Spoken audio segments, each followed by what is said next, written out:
So, Sadhguru, shall we begin? Yes, sir.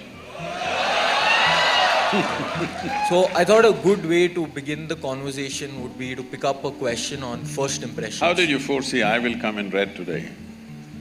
Just a coincidence, I didn't foresee it. So, I thought a good way to begin the conversation would be to pick up a question on first impressions. So, I mean, both you and I would have heard the popular phrases, little knowledge is dangerous knowledge, and don't judge the book by its cover. So, how do you weigh these expressions when we think of the concept of first impressions? As I understand it, first impressions are mental images that we create when we see someone or hear someone and the first interaction that we have with that person. So, and it's also possible that our first impressions are wrong. So, are first impressions something which confuse your mind, or is it something which gives you initial clarity? So, and why is it that, I mean, how do we control our mind from racing That's a these long conclusions? question. Okay. You have heard of the term love at first sight? So these things this is a English expression. These things used to happen when the genders had not met, they were secluded largely. So the first time a young girl with her parents in a carriage, she was going and you looked at her, she looked at you like this. It's been a long time since you saw a girl's face, instantly, okay. But that doesn't happen anymore because they're always around you, you take your time, which is a good thing.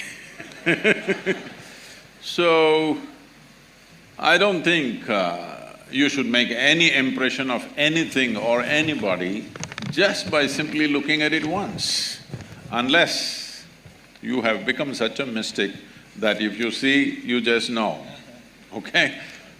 Why I'm saying this is, see, I spend a whole lot of my time and life just paying attention to things. Because when I was very young, I realized, when I was just 4.5 years of age, I realized I don't know anything. Because I don't know anything, I started paying attention to everything, smallest things.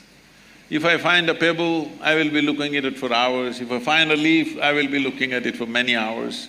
If I sit on my bed in the darkness, I'm just staring at the darkness for the whole night. My dear father, being a physician, he started thinking, I need psychiatric evaluation. Because this boy is simply staring at something for hours on end without blinking, it looks like he's lost his mind. My problem is, I look at this and I don't know what this is, so I'm not able to shift my eyes to that, so I just stay with this. This went on like this and in this condition they sent me to school. My mother said, you must pay attention to the teacher. I went and paid attention to the teacher. The kind of attention they would have never received in their life. About 9 years ago, this school where I studied almost 45 years ago, they invited me for their 125th anniversary. The trustees came to invite me. I said, see, why me? Because I was not just a not good student, I was not even a student. I only went to school when it was a must. Most of the time nobody noticed me and I just vanished somewhere. So I said, why me? I'm not a good example for your students. They said, our school has produced union ministers, our school has produced cricketing stars, film stars, you are the only mystic, you must come. I said, okay, and I went there.